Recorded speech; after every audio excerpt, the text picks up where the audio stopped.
그 이윤택 감독 같은 경우에 사과 기자회견을 하면서 뭐 리허설을 했다 하는 그런 언론 그 보도가 있지 않았습니까? 네. 그러다 보니까 피해자 입장에서는 정말 그 보여주기 위한 사과지 진정 어린 사과가 아니라고 당연히 받아들일 수밖에 없지요. 그래서 얼마 전에 그 배우 한재영 배우 한 분은 그 피해자를 만나서 피해자에게 직접적으로 예. 사과를 했고 그 부분에 대해서 피해자도 오히려 그 이제는 이를 털고 웃으면서 또 제대로 열심히 연기하는 모습을 보면 예. 아프지 않을 것 같다 이런 뭐 SNS에 글을 예. 올렸다는 그 내용을 봤습니다. 그래서 그러니까 대표적으로 제대로 된 사과로 그렇죠. 보군요. 예. 네네. 진정 어린 사과가 그 피해자들로부터 또 공감을 얻을 수도 있고 또 그 부분에 대해서도 지금 우리가 일본에 대해서도 위안부 피해자와 관련해서 항상 진정 어린 사과와 반성 뭐 이런 걸 요구하지 않습니까? 네. 이와 마찬가지로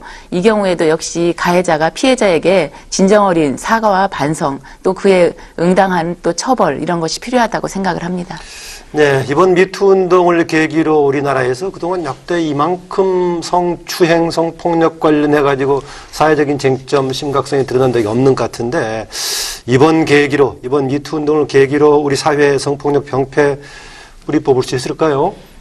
그거는 이제 우리가 어떻게 하느냐에 따라 다른 건데요. 네. 저도 이제 가장 걱정되는 것이 이렇게 이제 많은 사람들이 얘기를 했단 말입니다. 그러면 이것에 대한 답이 있어야 되는데, 그래서 저는 많은 사람들이 이렇게 용기를 내서 얘기하는 것들에 대해서 우리 국회가 또 우리 사회가 여러 가지 제도와 혹은 법의 정비로 응답해야 될 때다 이렇게 생각을 합니다. 그런데 저는 이번에 미투 운동이 정말 우리 사회에서 여성에 대한 폭력을 가볍게 생각하고 쉽게 했던 것들을 전환시키는 네.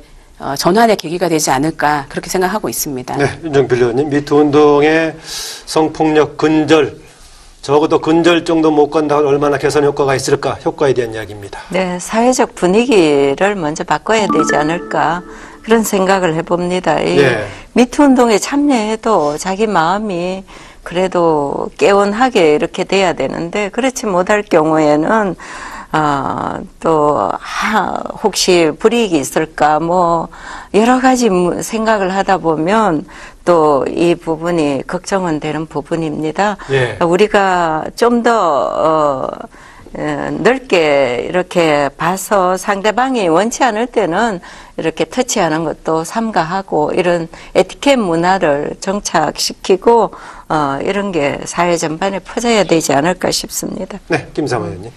네, 사실 이 성폭력이 근절된다는 것은 상당히 쉽지 않은 문제라고 생각을 합니다. 근데 그러나 우리 사회가 얼마나 노력하느냐에 따라서 그 효과를 최대한으로 끌어올릴 수 있다고 봅니다. 이제는 정말 국회가 입법으로 뒷받침을 해주고 정부도 범부처가 모두 나서서 적극적으로 대처를 해야 된다고 생각을 합니다. 근본적으로는 이제 스스로가 우리 모두가 각성하는 계기가 되고 문화적인 전환을 이루어야겠지만은 일단은 이런 움직임이 일회성으로 끝나지 않게 하려면 법적 제도적인 뒷받침이 돼야겠죠. 세 분 다 지금 이제 국회 입법적인 차원에서 노력을 하고 계시는데 정진숙 의원님. 이미 이 운동 일어나기 전부터 관련 입법 운동을 해오셨죠? 네, 지금 이제 피해자들 또 관련 단체들이랑 저희가 이제 간담회를 해보면 가장 어려운 부분이 뭐냐면 피해자들이 역고소를 당합니다, 가해자들한테. 그래서 예를 들면 내가 이렇게 피해를 입었다라고 얘기하는 것 자체가 사실적시 명예훼손이라고 명예훼손 관련 얘기죠. 되고요. 또 한 가지는 무고죄로 이제 또 역고소를 당하는 겁니다. 근데 사실은 이 명예훼손이나 무고의 문제가 피해자들로 하여금 말을 못하게 하는 것이기 때문에 아주 심각한 문제가 있고요. 그래서 지금 사실적시 명예훼손죄를 폐지해야 된다는 주장을 계신 거예요?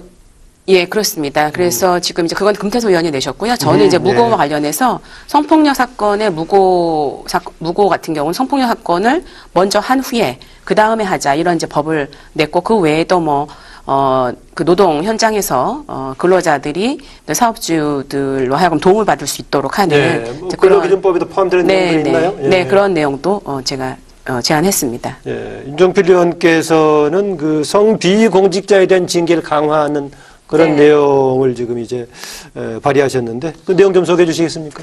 예, 지난번에 탁현민 그 청와대 행정관요. 예, 행정관이 여성 비하 발언이 계기가 됐습니다. 이 예. 법을 낸 계기는 그때 여성가족부 장관에게 탁 행정관의 경지를 이렇게 촉구했던 적이 있습니다. 예. 있었는데 여성가족부 장관은 청와대에 이제 그 뜻은 전했는데 본인이 참 무력했다. 이런 무력했다. 네. 뜻은 전했지만 뭐 네. 하여튼 무력했다라는 그 이런- 취지에 그럼 여성가족부 장관은 동의는 하셨군요. 네네 그렇습니다. 예. 그래서 여성가족부 장관이 좀 인지만 하고 끝날 게 아니라 또 그 해당 그 성 관련해서 문제를 일으킨 공무원들에 대해서도 일정 부분은 좀 그 법적이나 제도적으로 그 임용권자나 그 장관이 그 처벌을 하지 않으면 여성부 장관이 할 수 있는 것은 아무것도 없는 겁니다. 아하. 그래서 여성부 장관이 이제 그 상대 장관이나 임용권자에게 이 사람이 이런 부분이 제가 있으니 예. 한번 처벌을 해달라. 그러면 그 결과에 대해서 그러니까 과정이나 결과에 대해서 여가부 장관에게 이제 결과 통보를 받을 수 있도록 지금 하는. 뭐 추진 과정 어떻습니까? 성사 가능성이 있어 보이십니까? 어떻습니까? 네, 지금 하고 있습니다. 예. 김사막 의원도 몇 가지 지금 계속 그 개정안을 냈죠. 그래서 예. 뭐 포괄적으로 얘기했을 때 미투 응원법이다 네, 이렇게 네. 했는데 뭐 두세 가지 법안이 포함된 거죠. 예, 저희 그 바른미래당이 아마 가장 먼저 그 미투와 관련해서 성명서도 발표했고 예. 지난 26일에 미투 응원법에서 일명 이윤택 처벌법 해서 7개 법안 발의했고 7개나 된 네. 거죠. 예. 또 3월 6일에는 이윤택 방지법에서 또 3개를 발의를 한 상태입니다. 아, 그럼 10개쯤 되나 예, 지금요? 예. 예. 그중에 이제 대표적으로 이제 말씀을 드릴 수 있는 것은 성폭력 범죄와 관련해서 형량을 강화하는 것, 형량 강화. 또 공소시효를 연장하는 것, 또 하나는 소멸시효 제도를 개선하는 건데요. 소멸시효와 관련해서는 아마 아시겠지만 소멸시효는 손해배상에 있어서 손해가 있은 날로부터 그 10년 또 그다음에 그 손해나 가해자를 안 날로부터 3년 이렇게 해서 그 소멸시효가 제한이 됩니다. 그래서 예. 그것을 있은 날로부터 20년, 안 날로부터 5년으로 좀 연장을 했고 특히 저희가 이제 강조할 수 있는 내용은 그럼 그건 소급 적용이 되는 겁니까? 소급 적용은 안 힘들겠죠. 소급 적용은 안 되고요. 업무상 위력에 의한 간음, 추행의 경우에는 업무나 고용 관계가 유지되는 동안에는 소멸시효를 정지하도록 하는 네. 그런 내용의 법안을 개정안을 냈는데요. 이것은 그 이윤택 감독의 경우를 예를 든다면 네. 그 피해자들이 사실은 상당히 오랜 뭐 10년, 20년 전에 피해 사실이 나타나고 있거든요. 예, 그렇죠. 예, 예. 근데 물론 뭐 이 케이스 우리가 이제 이 법이 개정되면 장래로 가기 때문에 과거로 소급하기는 어렵겠지만 그렇게 그쪽에서 일을 하고 있는 동안에는 이 문제를 드러내서 사실은 말하기가 굉장히 큰 용기가 필요하기 때문에 그 직장에 다니고 있는 동안이라든가 이런 경우에는 소멸시효를 정지할 필요가 있다. 이런 생각의 그 법안을 발의를 하게 됐고요. 예. 또 하나는 이제 피해자의 2차 피해 방지가 사실은 굉장히 중요합니다. 예. 윤종필 의원님께서도 간단히 말씀을 해주셨는데요. 그래서 그 국가기관 등에서 성희롱 사건 은폐나 또 2차 피해 방지 2차 피해가 발생한 경우에는 여성가족부 장관에게 통보하도록 하는 의무화 규정을 두었고 예. 또 성폭력 사건의 재발 방지 대책 마련하고 제출하는 것을 그 의무화하도록 국가기관 등에서 그리고 성폭력 피해자에 대한 해고 등 불이익 금지 규정을 좀 구체적으로 그 정리를 한 법안을 발의를 했고 공익 신고자에 대해서도 보호하는 사실은 그 성희롱이라든가 이런 신고를 하고 싶어도 어떤 피해를 입을까봐 신고 자체를 못하는 경우가 있거든요. 제3자의 네, 네. 경우에 네. 그런 법안이 포함되어 있습니다. 네, 윤종필 의원님, 네. 아까 2차 피해 얘기가 나왔는데요. 2차 피해 막는 것이 급한 과제로 꼽히고 있는데 어떤 2차 피해들이 발생하고 있는지 또 그걸 보호하기 위한 대책 또 그걸 치유하기 위한 대책도 어떤 것이 있는지 듣고 싶습니다. 예, 가해자가 이제 미투 운동이 지금은 덜불처럼 이렇게 번지고 있으니까 거기에 대해서 뭐 특별한 그거 없이 잠잠히 있겠지만 지금은요? 예. 예, 어느 시점에 이제 이게 조금 사그라들고 하면 오히려 이 사람들이 피해자를 또 고소하는 그런 사실 적시에 의한 명예훼손 이런 부분이 또 나타나지 않을까. 예. 예, 그 부분이 우려가 됩니다. 사실을 얘기하고도 또 명예훼손으로 이렇게 고소당하는 경우 이런 경우가 이제 유엔에서는 2015년에 자유권 규약위원회에서 사실적시에 의한 명예훼손죄 폐지를 이렇게 한국에 개선 권고를 했군요. 권고했습니다. 네. 했는데 우리는 아직 이제 그 단계는 아니니까 이 부분을 우리가 좀 더 제도적으로 뒷받침해서 피해자가 가해자에게 이중으로 2차, 3차로 이렇게 피해를 당하지 않도록 해야 하는 그런 보호할 필요가 있지 않나 생각하고 있습니다. 네, 유엔의 자유권위원회에서 권고했다 그런데 김삼아 의원님, 뭐 변호사시니까 더구나 네, 네. 우리나라에서 개선 권고를 따르지 않았다면은 나름대로 이유를 붙였을 건데 아직 우리나라 상황이 아니라고 했을까요? 왜 그랬을까요? 아마 그것까지는 제가 뭐 정확하게 알지는 못하겠지만 그 사실 적시에 대한 사실 적시와 관련된 명예훼손죄에 대해서는 지난번에 우연 심판까지 간 사실 우연 심판 신청이 예, 예. 돼서 그 부분에 대해서는 7대2 헌법재판관들의 7대2 의견으로 합헌으로 결정이 된 바가 그랬군요. 있습니다. 그래서 예. 이 부분은 사실은 입법 정책의 문제이기 때문에 그 사회 상황의 변화에 따라서 아마 앞으로 지금 법조계에서도 이 사실 적시에 대한 명예훼손죄 처벌이 필요하냐 안 하냐에 대해서는 사실 의견이 나눠져 있거든요. 예. 근데 이제는 폐지해야 될 때가 되지 않았느냐 하는 의견들이 좀 더 많은 것 같습니다. 그래서 예. 지금 이제 이 미투 운동과 관련해서 이제는 폐지해야 될 때가 됐다. 다만 그 폐지로 인해서 또 그 피해를 받는 사람도 지금 이제 미투 운동만 생각하면 당연히 폐지돼야 되지만 예. 그게 아닌 그 뭐 누군가 나하고 좀 관계가 좋지 않은 그런 사람에 대해서 사실이지만 좀 약간 음해성 네. 내용에 대해서 명예훼손을 할 수가 있거든요. 그런 또 피해자도 나타날 수가 있기 때문에 그런 피해자를 보호하는 좀 대책, 뭐 손해배상액을 좀 확대한다든가 그런 어떤 보호 대책도 또 강구돼야 될 것이고 예. 그런 것은 이제 좀 마련하면서 폐지될 필요는 있다고 생각합니다. 예, 사실적시 명예훼손죄가 헌재에서는 합헌으로 결정이 났다. 그렇다고 해서 반드시 유지해야 되는 것은 아니고 입법적인 선택 사항인데 뭐 일부 또 고려해야 될 문제가 있다 이렇게 얘기하시네요. 그러니까 지금 이제 뭐 저희 당 이제 금태섭 위원님 같은 경우는 명예훼손 체벌 규정 및 모욕죄는 삭제를 하고 예. 명예에 관한 죄는 고소가 있어야지 공소 얘기할 수 있는 이런 정도 개정을 냈고요. 반면에 지금 이제 유엔이라든지 이런 데서는 사실적시 명예훼손 자체를 폐지를 하라 이렇게 예. 얘기를 하고 있습니다. 그리고 이것이 이제 악용되는 지금 이제 이 성폭력 가해자들이 피해자들이 고소를 하게 되면 거의 모욕 그러니까는 그 무고죄로 그냥 맞고소로 시작을 하다시피 하거든요. 예. 그렇기 때문에 그리고 또 이제 사실적시 명예훼손을 들어가고 말하게 되면 그래서 이 문제는 정말 시급하게 입법적인 조치가 있어야 된다고 생각합니다. 예. 뭐 중요한 쟁점이 됐고 오랫동안 다퉈왔기 때문에 이번 반드시 한번 어느 방향이든 간에 네. 아까 조건에 따라서 유지하는 것과 뭐 제한적으로 적용하는 다양한 방법이 있을 수 있겠군요. 그런데요, 그동안에 대개 이제 아까 윤종필 의원께서 이런 분위기가 있기 때문에 문제 제기를 못하고 있는데 만약에 다른 평시 상황이라면은 가해자가 오히려 역으로 피해자한테 2차 가해를 할 수 있다 이런 말씀하셨거든요. 바로 그 유사하다고 볼 수 있는 것이 유명 인사들의 경우에는 사회적인 압박을 많이 받고 있지만은 그렇지 않는 경우들 흔히 이야기하는 그 직장, 일반 직장 내에서 나오고 있는 것들 정말 아까 얘기했던 신고하기도 어렵고 신고하고도 좀 울고 있는 상황이 생길 수도 있고 이런 것도 많은데 이런 문제 어떻게 해결해야 될까요? 지금 이제 올해 한국여성노동자회에서 조사한 거에 따르면 직장 내 성희롱 피해자들의 57%가 이제 회사로부터 불이익을 당했습니다. 예. 그러니까 오히려 이제 이 직장 내 성희롱 사건이 가장 안타까운 게 피해자들이 직장을 떠나거나 불이익을 당하는 거거든요.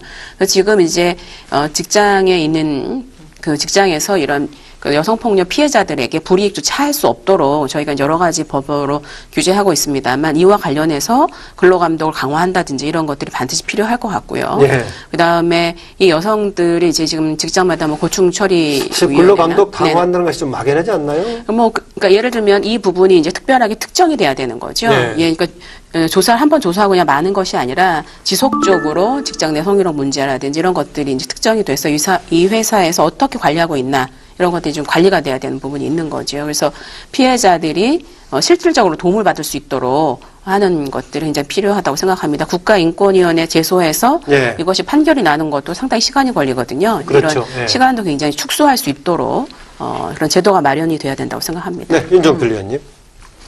예, 직장 안에서 매일 얼굴을 서로 마주 보면서 이 사람을 미투 가해자로 이렇게 신고하기는 정말 쉽지 않을 예, 것 그런 점이 같습니다. 있을 겁니다. 예, 용기를 내서 이렇게 신고를 해도 또 어떻게든 그 가해자는 합의를 보려고 하는 이런 모션을 취할 것이고, 그래서 이 온갖 모욕이 가해질 수 있는 이 위험한 상황에서 회사도 그만둬야 되는 이런 부분도 생길 수 있고, 얼마 전에 뭐 국회에서 또 보좌진이 또 여성 비서 성희롱하는 이런 문제도 문제 제기된 경우가 있는데, 결국은 가해자가 피해자보다 지위가 높다라는 거죠. 예. 그래서 그 우월적 지위를 이용해서 또 조직 장악도 그 사람에 의해서 되기 때문에 하다 보면 또 왕따 시키는 경우가 되게 되고, 가장 중요한 것은 직장 내에 신고센터 빨리 설치해서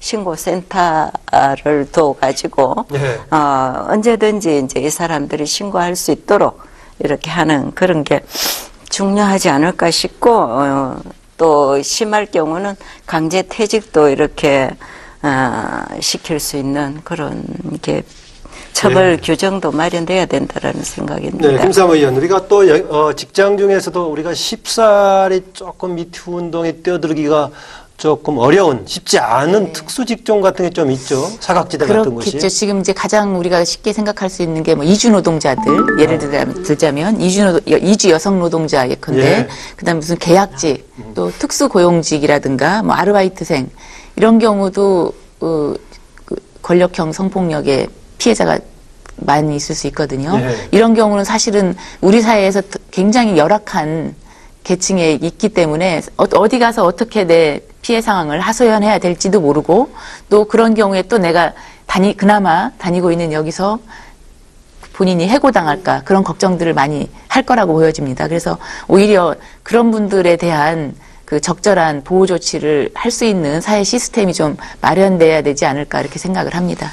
네, 정천숙 의원님, 그동안에 실제로 성폭력을 직장 내에서 이렇게 폭로한 이후에 불이익 조치를 당했거나 이런 피해 사례들도 지금 조사된 것들이 일부 있죠. 지금 뭐 현재 이제 얘기되기로는 뭐 10건 중에 9건 정도가 불이익을 당한다 이런 얘기가 있습니다. 예. 그러니까 사실은 이 성폭력 사실을, 성희롱 사실을 얘기해서 피해자 보호가 돼야 되는데, 반대로 이 피해자가 조직 내에서 이렇게 왕따를 당하기도 하고요. 그 다음에 뭐 본인이 원치 않는 곳으로 뭐 부서를 전화를 방하기도 하고 해서, 그리고 피해자가 보호가 안 되는 것이 피해자들로 하여금 사실을 더 말 못하게 하는 그런 결론으로 나타나는 것 같습니다. 예. 이거 사각지대라고 해야 될지 아니면 권력 관계가 조금 더 확실한 곳이라고 해야 될지, 국가기관, 공공기관, 심지어는 국회를 포함한 이런 영역에서의 지금 이제 성폭력의 사각지대 지적이 됐는데, 정춘숙 의원님 관련 발의를 하셨나요? 전에 국회에서 무슨 강의에서 그런 지적도 하셨던 것 같기도 한데. 예. 예. 이제 국회로 예를 들면, 예. 지금 이제 우리가 국회 보좌진 4급부터 9급 그리고 인턴까지 있습니다. 그런데 4급 보좌진 중에는 여성이 5.9%밖에 없거든요. 예. 그리고 이 9급이라든지 낮은 직급에는 여성이 뭐 대다수 있습니다. 그러니까 이런 엄청난 권력 관계에 의해서 성희롱이나 성추행이 발생을 해도 사실은 얘기할 수가 없고요. 얘기를 못 하다 보니까 가해자들은 또 뭐 내가 뭘 잘못했냐 이런 식으로 좀 나오기 때문에, 사실은 그런데 이제 가장 본질적인 문제가 이 고용의 불안정성의 문제입니다. 예. 그래서 이런 고용의 어떤 안정 이런 것들이 사실은 뭐 계약직이라든지 뭐 이런 분들이 실제로 성폭력 사건이 있을 때 말할 수 있게 하고, 또 보다 당당하게 자신들의 얘기를 할 수 있게 하는 그런 기본이라고 생각합니다. 네, 국가기관, 공공기관의 성폭력 문제 관련 대책 어떻게 할 것인가라는 주제입니다. 예, 제가 좀 전에 말씀드렸듯이 신고센터를 설치해서 거기에 이제 접수되는 거, 거기에도 경중, 이런 게 있을 것인데, 네. 유무를 따져가지고, 중할 때는 이 강제 퇴직시키는 이런 방안, 처벌 규정 반드시 마련하도록 해야 되지 않을까 싶습니다. 예. 사각지대가 뭐 무궁무진하겠지만 요즘 정치권으로 이게 또 한다라고 말이 되어지는데, 예, 그렇습니다. 다음 단계가 정치권이다 그런 소문도 있습니다. 네, 그런 것 같습니다. 예. 국가기관, 공공기관 관련해서의 대책, 관련 대책 어떻게 할 것인가라는 질문입니다. 예.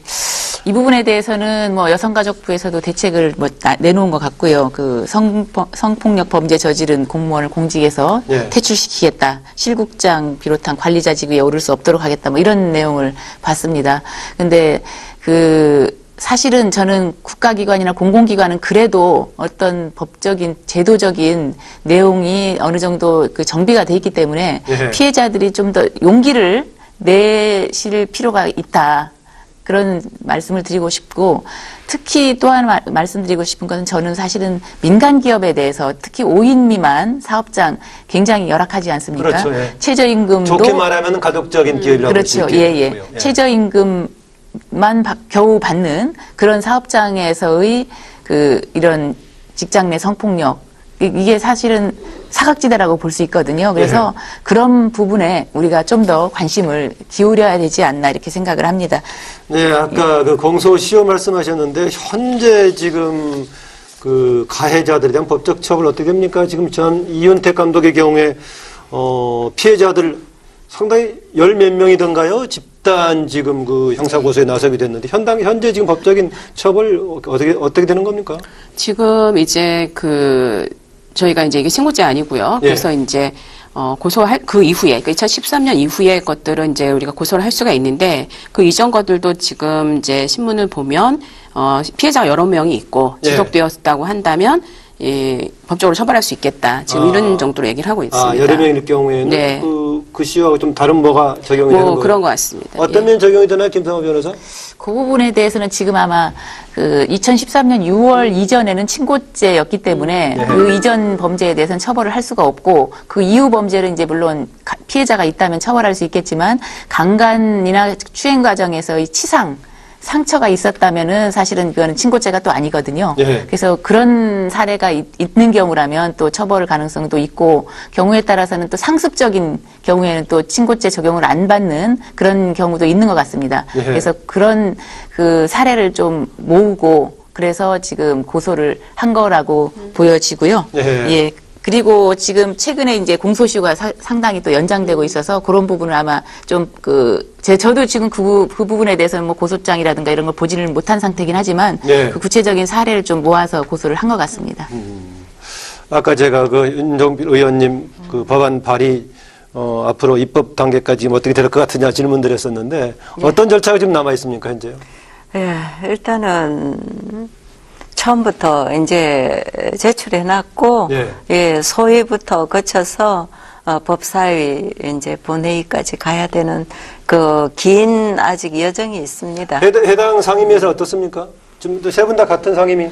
네. 뭐 뜻은 다 같이 한다고 봅니다. 상임위에서는요. 그랬을 때 상임위뿐만이 아니라 이런 사회적인 분위기가 있을 때 그 동력을 살려서 입법하는 게 좀 필요하지 않겠어요? 예, 그래서 지금 이제 뭐 두 의원님들도 법안을 내셨고요. 저도 이제 최근에 여성폭력 방지 기본법을 냈습니다. 그래서 그거는 개정안입니까? 입법이 제정입니까? 제정안입니다. 예, 제정 입법이고요. 그래서 여성폭력에 대한 국가의 어떤 행동 강령을 세우고 책임을 강조하고 그다음에 기본적인 어떤 통계들을 마련하는 이런 내용인데요. 제 생각에도 지금 이렇게 사회적으로 이 성폭력, 성희롱, 이런 여성에 대한 폭력에 관심이 많을 때 우리 위원회에서 좀 힘을 모아서 법안을 좀 통과를 시켰으면 좋겠다. 그런 생각입니다. 네, 김상호 의원. 입법 추진 상황 또 주문하고 싶은 것들. 네네. 아무래도 지금 지난번에 제천 화재 때 그 소방과 관련된 많은 법안이 제출됐고 또 급한 법안에 대해서는 또 빨리 또 상임위 또 법사위 통과해서 본회의까지 통과한 사례가 있거든요. 사실 이 미투 운동이 들불처럼 일어날 때 관련된 법적인 미비점이 있다면 우리 국회가 할 일은 바로 그 법을 빨리 정비해서 개정을 하고 또 제정을 하고 그 제도적인 뒷받침은 우리가 해야 될 의무라고 생각합니다. 그래서 저희들은 우리가 상임위에 속해 있는 것은 아마 빨리 하려고 노력을 할 것이고 또 다른 국회의원님들도 다 똑같은 생각일 거라고 생각합니다. 네. 뭐 한편으로는 제도 법적인 뒷받침이 있어야겠지만 근원적으로는 이제 사회적인 인식이라든가 문화가 바뀌어야 되는데 과거에 우리 지금까지 그런 문화라든가 이런 것에 대한 둔감했던 그런 문화가 왜 이렇게 됐을까요? 저는 우리가 이제 그 여성에 대한 폭력 혹은 인권과 관련된 네. 체계적인 교육이 없어서 일단 기초가 없기 때문이 아닐까라는 생각을 합니다. 그래서 문화가 그럼 너무나 포괄적이지 않습니까? 네. 그래서 저는 제가 주장하는 거는 그 유치원부터 대학에 이르기까지 혹은 평생 교육의 차원으로 체계적이고 실질적인 이런 그 성평등과 인권에 대한 교육이 정규 교과목으로 편성돼야 된다고 생각합니다. 네. 이것이 시작이 되어서 인식이 변하면서 사회 전반적인 문화적인 변화 이런 것들 저는 가능하지 않을까 그렇게 생각을 합니다. 예컨대 그동안엔 당연시 됐던 것 중에서도 사실은 이게 좀 심각한 문제고 심각한 범죄다라는 것들 어떤 것을 들 수 있겠습니까? 뭐 예를 들면은 저희도 이제 굉장히 여성들은 아마 거의 경험이 있는데요. 학교 다닐 때 같은 경우도 선생님께서 뭐 특별하게 그러니까 친밀함의 표시라고 하시면서 예를 들면 여학생들을 브레이저건을 튕긴다든지 이런 일들이 수시로 있었습니다. 근데 문제는 지금도 그게 있다는 거예요. 네. 그래서 아이들이 지금 얘기를 하고 있거든요. 그래서 우리가 정말 친밀감을 어떻게 표현할 것인지, 어떤 사람에 대해서 어떤 식으로 대해야지 인격을 존중하면서 함께 할 수 있는가, 진정한 어떤 인격체로서 혹은 파트너로 생각하는가, 이런 것들에 대해서 제대로 학습되거나 혹은 그 교육받지 못한 그런 결과가 아닌가 이런 생각을 합니다. 네. 윤정필 의원님, 그동안에 아까 조직 문화가 가지고 있는 이제 권력 관계가 상당히 중요한 이런 배경이 됐다라고 말씀하셨는데, 그럼에도 불구하고 이제는 우리가 달라져야 되는데, 과거에 당연시 되었던 것들, 왜 이렇게 됐을까? 앞으로는 예를 들어서 말씀한다면 어느 부분들이 있습니까? 예, 그 정천석 의원님께서도 말씀하셨지만 이 오랜 관습이랄까 이런 네. 부분에서 이게 발단이 되지 않았나 싶습니다. 그래서 이제는 우리가 좀 더 유치원부터 대학까지 이 교육을 통해서 장기적으로는 그렇게 하고 이제 단기적으로는 홍보에 좀 주력을 해야 되지 않을까 그런 생각을 합니다. 우리가 홍보를 통해서 우선 단기적으로 인식 개선을 하고 그리고 이제 또 교육이나 홍보를 통해도 사각지대가 있습니다. 이 극단 같은 경우 이번에는 결국은 이제 교육받지 못한 공적인 것은 여가부에서 하지만 이제 노동 관련은 또 노동부에서 이렇게 하는데 교육받지 못하는 그 사각지대를 없애는 네. 그런 부분과 이제 우리가 성폭행에 대한 이 제대로 된 교육 이게 아마 가장 절실하다는 생각입니다. 네. 예. 기존의 풍토에 젖어서 어떤 면에서는 당연시 된 것처럼 있었던 것들, 그러나 심각한 문제다라는 것을 조금 예를 들어서 김삼호 의원께서 설명 좀 해주시죠.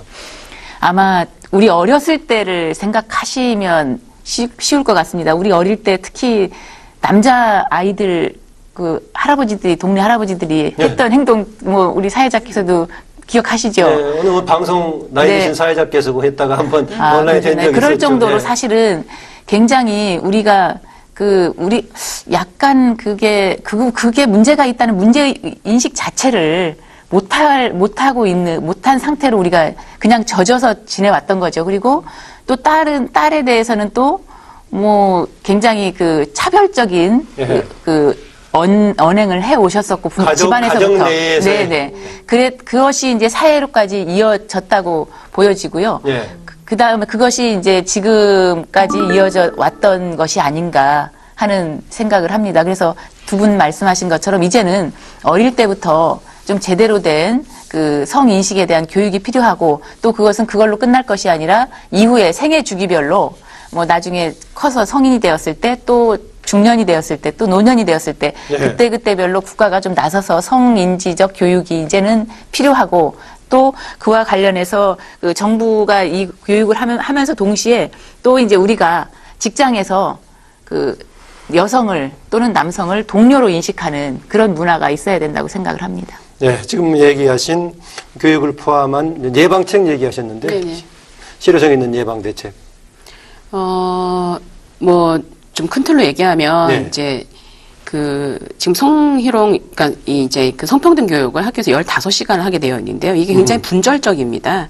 그래서 그 체계적인. 주로 어떤 분들이 교육하십니까? 뭐, 예를 들면은 이제 그런 교육 훈련을 받으신 분들이 하시죠. 예, 분들이 그러니까 하시는데. 밖에서 전문가 가서 그렇죠. 이제 그 시간만 교육을 하시는 예, 그러니까 예를 들면은 반복적인 교육을 받게 되기도 하고 네. 또 이 교육하는 사람의 권위가 이제 없기 때문에 또 아이들이 잘 안 듣기도 하고 막 이렇습니다. 그래서 저는 이 정말 정기 국가목에 이 여성 인권과 폭력에 대한 문제가 편성이 돼야 된다고 생각합니다. 그래서 그런 것들이 있어야 되고요. 또 그 회사에서는 예를 들면 성희롱, 성폭력 예방교육 하게 되어 있습니다. 근데 그거를 어떻게 하냐면 그냥 뭐 모니터로 그냥 이제 보는 방식으로 하는 거예요. 그래서 네. 그런 것들을 좀 더 실효적으로 하고 그다음에 가해자에 대한 정말 단호한 조치가 있어야 됩니다. 그렇다고 한다면 피해자들이 말을 할 수가 있게 되는 이런 상황이 발생하기 때문에 교육도 필요하고 가해자에 대한 제대로 된 처벌도 필요하고 피해자에 대한 정말 좀 적극적인 보호 이런 것들이 있으면 그래도 좀 상황이 좀 나아지지 않을까 이렇게 생각합니다. 네, 그런 교육 또 예방조치 관련해서는 아무래도 국가기관, 공공기관에서 선행하는 게 파급력이 크지 않겠어요, 윤정필 의원님? 예, 그렇습니다. 네.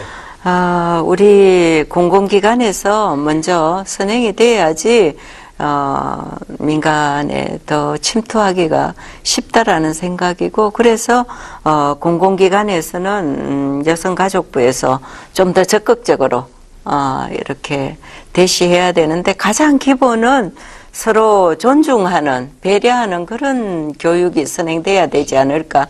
덴마크 같은 나라에서는 예. 상대를 존중해야 너도 존중을 받는다. 이런 가장 기본적인 교육을 가르친다라고 저는 들었습니다. 예. 예, 그런 게 선행이 될 때, 이 모든 뭐 성교육이나 모든 교육에서, 상대를 먼저 존중하면 너도 존중을 받는다. 이런 배려심 이런 게 자연스럽게 생기지 않을까 싶습니다. 예. 예, 처음에 이게 이제 대중적인 주목을 받기 시작했던 것은 이제 검찰의 검사가 문제를 제기했었고, 이후로는 문학계에 알려진 사람들, 연극계에 알려진 사람들이었는데, 아까 윤정필 의원님 이제 다음 차례는 정치권 아니냐 이런 얘기를 하셨는데, 이미 상당히 거물급에 해당된 사람이 지금 논란 끝에 주목을 받아서 본인의 직을 내놓고 지금 형사처벌 대상까지 거론이 되고 있는 상황입니다. 정치적인 파장까지 있어 보이기도 합니다. 김삼호 의원님. 네, 뭐 어제 최근에 며칠 전에, 예, 일이었기 때문에 아마 여기 계신 모든 분들 다 이제 충격으로 받아들였을 것이라고 생각을 합니다. 그 위력에 의한 행동이죠. 그게 위력에 의한 성폭력이기 때문에 전형적인 권력형 성폭력의 형태를 보여줬다고 생각을 하고요.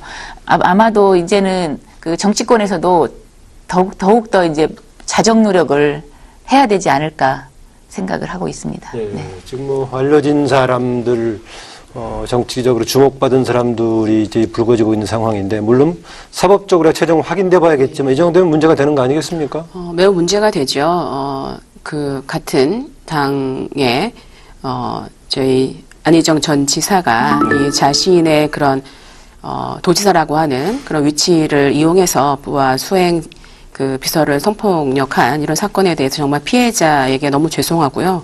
국민들께도 정말 죄송한 마음 진짜 말씀드립니다. 그리고 이렇게 정치권이 사실은 굉장히 그 위계질서 굉장히 강력하지 않습니까? 그러니까 예. 도지사와 뭐 수행비서, 뭐 의원과 비서, 혹은 뭐 보좌관과 뭐 또 인턴 직원 이런 식으로 굉장히 위계가 심한 조직이기 때문에 저는 이런 일들이 얼마든지 있을 수 있다고 생각을 하고요. 예. 그래서 피해자들이 더 말하기를 어려워하는 이런 부분이 있다고 생각합니다. 그래서 우리 정치권 내에서 굉장히 스스로를 돌아보고 그다음에 이 정말 그 들불처럼 번져오는 미투 운동에 정말 동참만 하고 또 본인들의 어떤 그동안의 관행처럼 되어왔던 부분들을 완전히 그 환결 탈퇴하는 그런 계기가 돼야 된다고 생각합니다. 예, 이런 문제는 뭐 정파의 문제가 아니죠. 뭐 어느 당을 떠나서 뭐 정치권 모두의 자성이 필요한데 보시면서 어떻습니까? 계속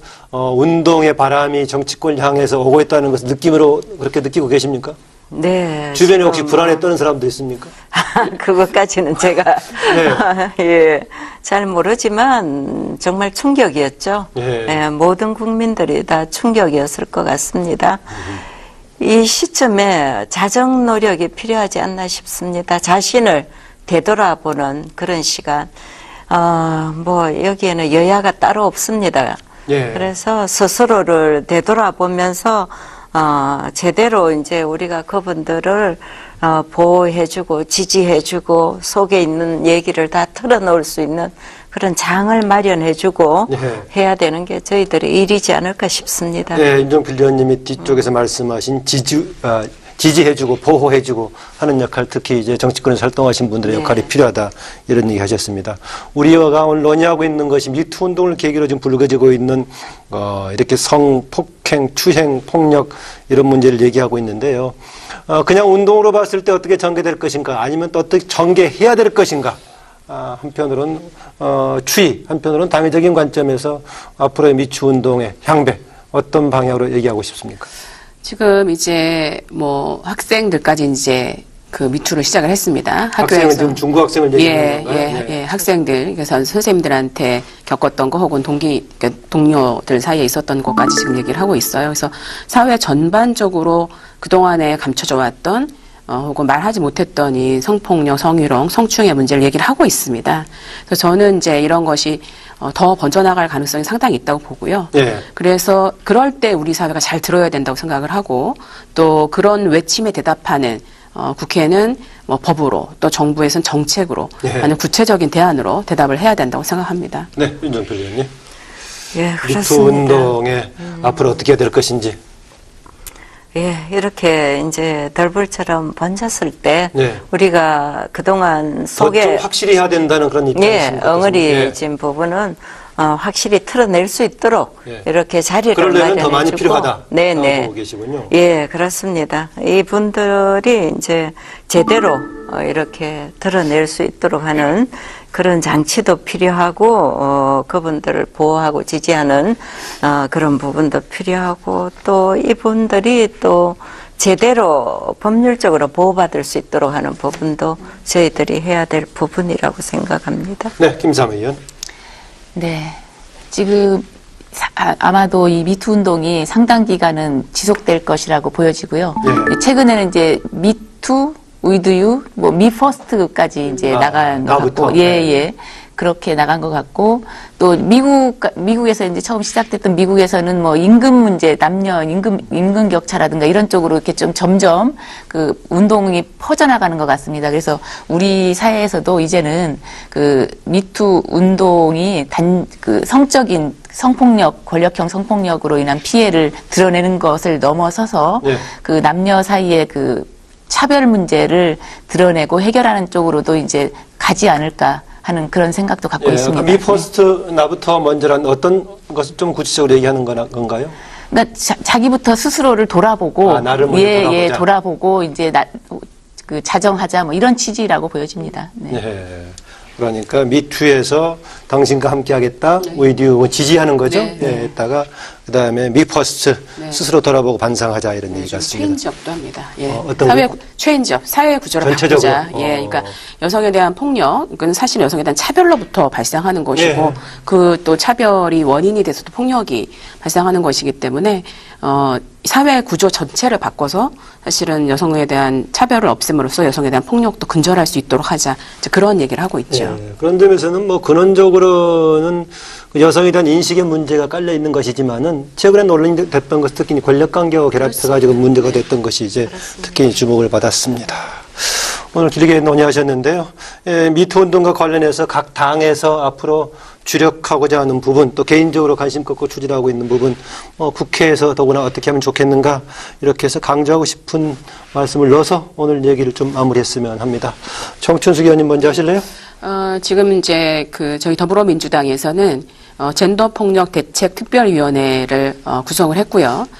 이 젠더폭력 특별위원회를 통해서 성폭력 신고상담센터를 두어서 신고도 받고 또 피해자들을 보호하고 지원하고 또 가해자에 대해서는 윤리심판원과 함께 마땅한 처벌을 하는 이제 이런 구조를 하나 만들어 놨습니다. 예. 그래서 여기에서뿐만 아니라 관련 법이나 이런 부분들도 빨리 통과할 수 있도록 이제 이런 당론을 모으는 이제 이런 일들을 할 예정에 있고요. 향후에는 지금 이제 이번 지방선거 관련해서는 우리 더불어민주당의 후보들 모두 다 의무적으로 성평등 교육을 받기로 이렇게 되어 있습니다. 이 부분도 좀 진행을 할 예정입니다. 저는 여성폭력 방지 기본법이 네. 여성에 대한 폭력을 근절하고 성평등한 세상을 가져오는데 초석이 될 거라고 생각해서 이 법 통과를 위해서 열심히 노력하려고 하고 있습니다.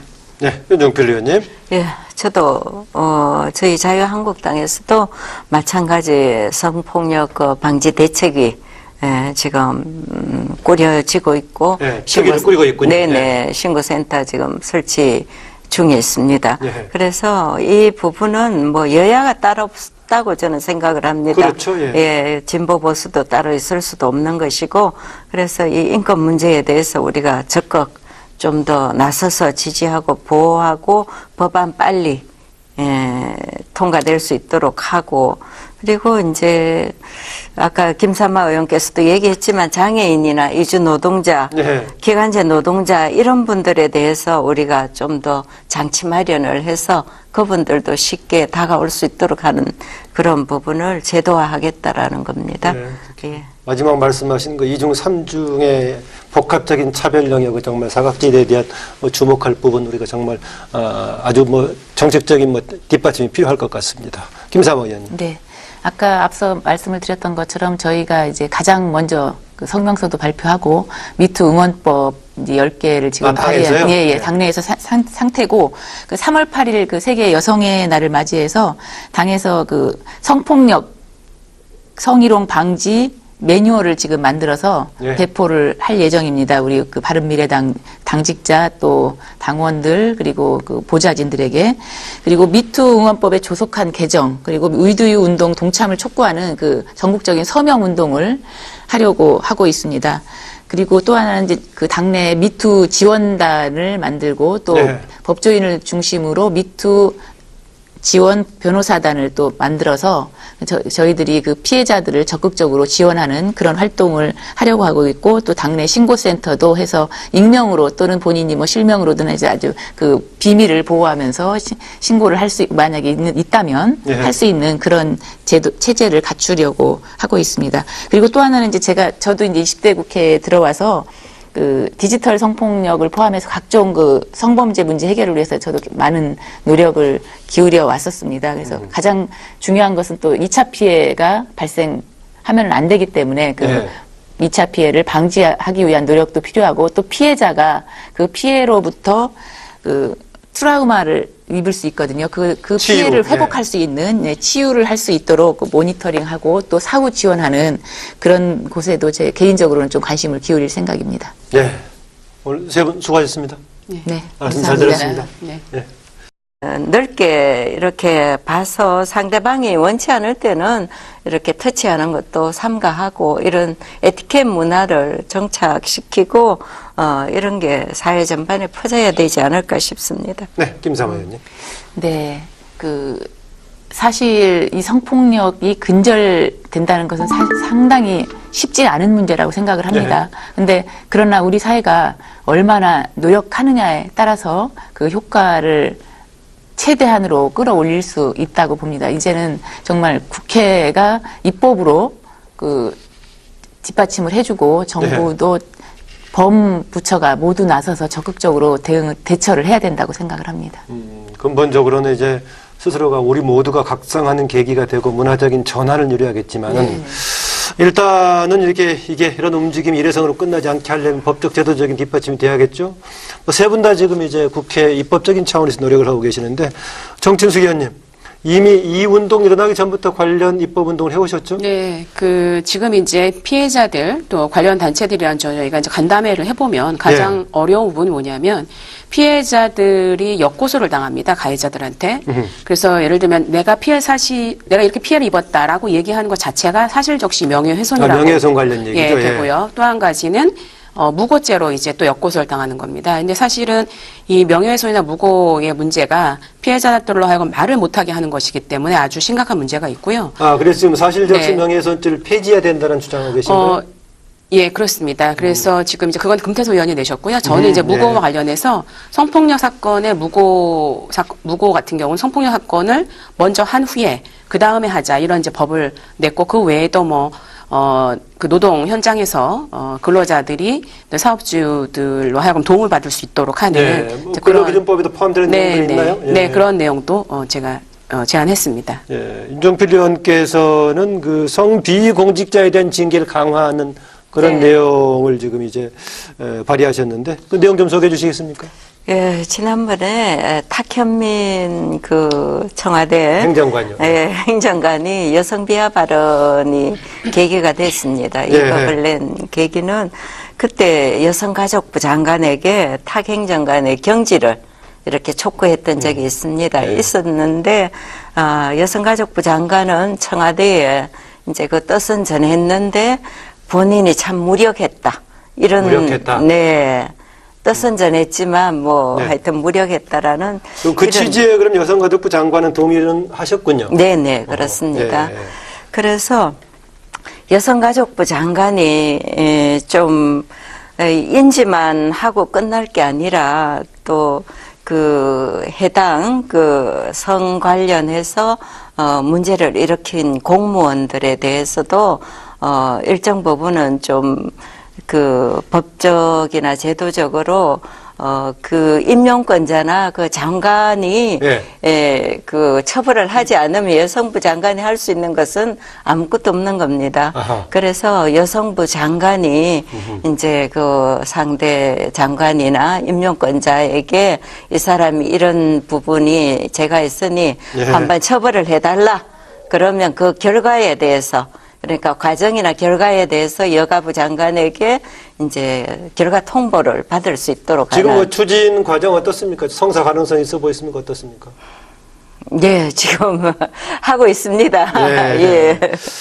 김사마 의원도 몇 가지 지금 계속 그 개정안을 냈죠. 그래서 예, 예. 뭐 포괄적으로 얘기했을 때 미투 응원법이다 네, 이렇게 네. 했는데 뭐 두세 가지 법안이 포함된 거죠. 예, 저희 그 바른미래당이 아마 가장 먼저 그 미투와 관련해서 성명서도 발표했고 예. 지난 26일에 미투 응원법에서 일명 이윤택 처벌법 해서 7개 법안 발의했고 7개나 된 네. 거죠. 예. 또 3월 6일에는 이윤택 방지법에서 또 3개를 발의를 한 상태입니다. 그럼 10개쯤 되나요, 예, 지금요? 예. 예. 그중에 이제 대표적으로 이제 말씀을 드릴 수 있는 것은 성폭력 범죄와 관련해서 형량을 강화하는 것, 형량 강화. 또 공소시효를 연장하는 것, 또 하나는 소멸시효 제도를 개선하는 건데요. 소멸시효와 관련해서는 아마 아시겠지만 소멸시효는 손해배상에 있어서 손해가 있은 날로부터 그 10년 또 그다음에 그 손해나 가해자를 안 날로부터 3년 이렇게 해서 그 소멸시효가 제한이 됩니다. 그래서 예. 그것을 있은 날로부터 20년, 안 날로부터 5년으로 좀 연장을 했고 특히 저희가 이제 강조할 수 있는 내용은 그럼 그건 소급 적용이 되는 겁니까? 소급 적용은 힘들겠죠. 소급 적용은 안 되고요. 업무상 위력에 의한 간음, 추행의 경우에는 업무나 고용관계가 유지되는 동안에는 소멸시효를 정지하도록 하는 예. 그런 내용의 법안을 개정안을 냈는데요. 이것은 그 이윤택 감독의 경우를 예를 든다면 예. 그 피해자들이 사실은 상당히 오랜 10년, 20년 전에 피해 사실이 나타나고 있거든요. 예, 그렇죠. 예, 예. 근데 물론 이 케이스 우리가 이제 이 법이 개정되면 장래로 가기 때문에 과거로 소급하기는 어렵겠지만 그렇게 그쪽에서 일을 하고 있는 동안에는 이 문제를 드러내서 사실은 말하기가 굉장히 큰 용기가 필요하기 때문에 그 직장에 다니고 있는 동안이라든가 이런 경우에는 소멸시효를 정지할 필요가 있다. 이런 생각의 그 법안을 발의를 하게 됐고요. 예. 또 하나는 이제 피해자의 2차 피해 방지가 사실은 굉장히 중요합니다. 예. 윤종필 의원님께서도 간단히 말씀을 해주셨는데요. 그래서 그 국가기관 등에서 성희롱 사건 은폐나 또 2차 피해가 발생한 경우에는 여성가족부 장관에게 통보하도록 하는 의무화 규정을 두었고 예. 또 성폭력 사건의 재발 방지 대책 마련하고 제출하는 것을 그 의무화하도록 국가기관 등에서 그리고 성폭력 피해자에 대한 해고 등 불이익 금지 규정을 좀 구체적으로 그 정리를 한 법안을 발의를 했고 공익 신고자에 대해서도 보호하는 사실은 그 성희롱이라든가 이런 신고를 하고 싶어도 어떤 피해를 입을까봐 신고 자체를 못하는 경우가 있거든요. 제3자의 예, 예. 경우에 예. 그런 법안이 포함되어 있습니다. 네, 윤종필 의원님, 네. 아까 2차 피해 얘기가 나왔는데요. 2차 피해 막는 것이 급한 과제로 꼽히고 있는데 어떤 2차 피해들이 발생하고 있는지 또 그걸 보호하기 위한 대책, 또 그걸 치유하기 위한 대책도 어떤 것이 있는지 듣고 싶습니다. 가해자가 이제 미투 운동이 지금은 덜불처럼 이렇게 번지고 있으니까 거기에 대해서 뭐 특별한 그거 없이 잠잠히 있겠지만 지금은요? 어느 시점에 이제 이게 조금 사그라들고 하면 오히려 이 사람들이 피해자를 또 고소하는 그런 사실 적시에 의한 명예훼손 이런 부분이 또 나타나지 않을까.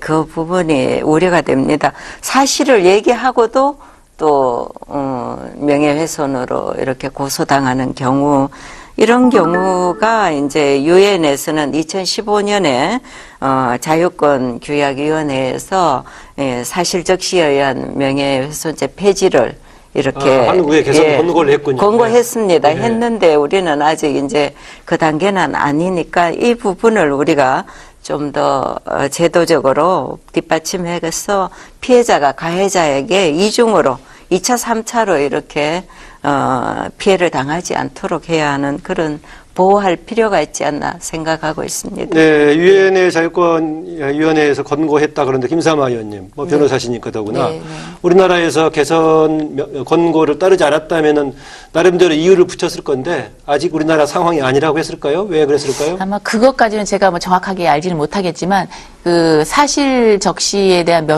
사실 적시와 관련된 명예훼손죄에 대해서는 지난번에 우연 심판까지 간 사실 우연 심판 신청이 돼서 그 부분에 대해서는 7대2 헌법재판관들의 7대2 의견으로 합헌으로 결정이 된 바가 있습니다. 그래서 이 부분은 사실은 입법 정책의 문제이기 때문에 그 사회 상황의 변화에 따라서 아마 앞으로 지금 법조계에서도 이 사실 적시에 대한 명예훼손죄 처벌이 필요하냐 안 하냐에 대해서는 사실 의견이 나눠져 있거든요. 근데 이제는 폐지해야 될 때가 되지 않았느냐 하는 의견들이 좀 더 많은 것 같습니다. 그래서 지금 이제 이 미투 운동과 관련해서 이제는 폐지해야 될 때가 됐다. 다만 그 폐지로 인해서 또 그 피해를 받는 사람도 지금 이제 미투 운동만 생각하면 당연히 폐지돼야 되지만 그게 아닌 그 뭐 누군가 나하고 좀 관계가 좋지 않은 그런 사람에 대해서 사실이지만 좀 약간 음해성 내용에 대해서 명예훼손을 할 수가 있거든요. 그런 또 피해자도 나타날 수가 있기 때문에 그런 피해자를 보호하는 좀 대책, 뭐 손해배상액을 좀 확대한다든가 그런 어떤 보호 대책도 또 강구돼야 될 것이고 그런 것은 이제 좀 마련하면서 폐지될 필요는 있다고 생각합니다. 사실 적시 명예훼손죄가 헌재에서는 합헌으로 결정이 났다. 그렇다고 해서 반드시 유지해야 되는 것은 아니고 입법적인 선택 사항인데 뭐 일부 또 고려해야 될 문제가 있다 이렇게 얘기하시네요. 그러니까 지금 이제 뭐 저희 당 이제 금태섭 위원님 같은 경우는 명예훼손 체벌 규정 및 모욕죄는 삭제를 하고 명예에 관한 죄는 고소가 있어야지 공소 제기할 수 있는 이런 정도 개정을 냈고요. 반면에 지금 이제 유엔이라든지 이런 데서는 사실적시 명예훼손 자체를 폐지를 하라 이렇게 얘기를 하고 있습니다. 그리고 이것이 이제 악용되는 지금 이제 이 성폭력 가해자들이 피해자들이 고소를 하게 되면 거의 모욕 그러니까는 그 무고죄로 그냥 맞고소로 시작을 하다시피 하거든요. 그렇기 때문에 그리고 또 이제 사실적시 명예훼손을 들어가고 말하게 되면 그래서 이 문제는 정말 시급하게 입법적인 조치가 있어야 된다고 생각합니다. 뭐 중요한 쟁점이 됐고 오랫동안 다투었기 때문에 이번 반드시 한번 어느 방향이든 간에 아까 조건에 따라서 유지하는 것과 뭐 제한적으로 적용하는 다양한 방법이 있을 수 있겠군요. 그런데요, 그동안에 대개 이제 아까 윤종필 의원께서 이런 분위기가 있기 때문에 문제 제기를 못하고 그 이윤택 감독 같은 경우에 사과 기자회견을 하면서 뭐 리허설을 했다 하는 그런 언론 그 보도가 있지 않았습니까?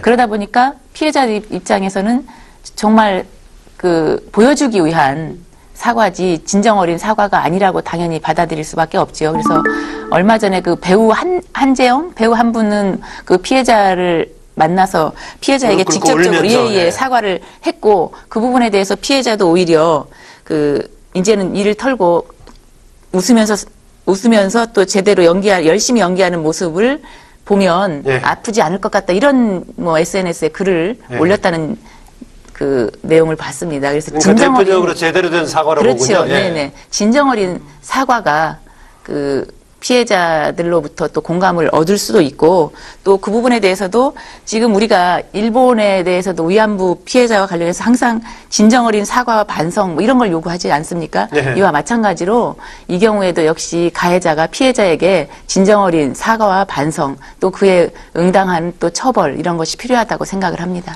네, 이번 미투 운동을 계기로 우리나라에서 그동안 역대 이만큼 성추행, 성폭력 관련해가지고 사회적인 쟁점, 심각성이 드러난 적이 없는 것 같은데, 이번 계기로, 이번 미투 운동을 계기로 우리 사회의 성폭력 병폐 우리 뽑을 수 있을까요?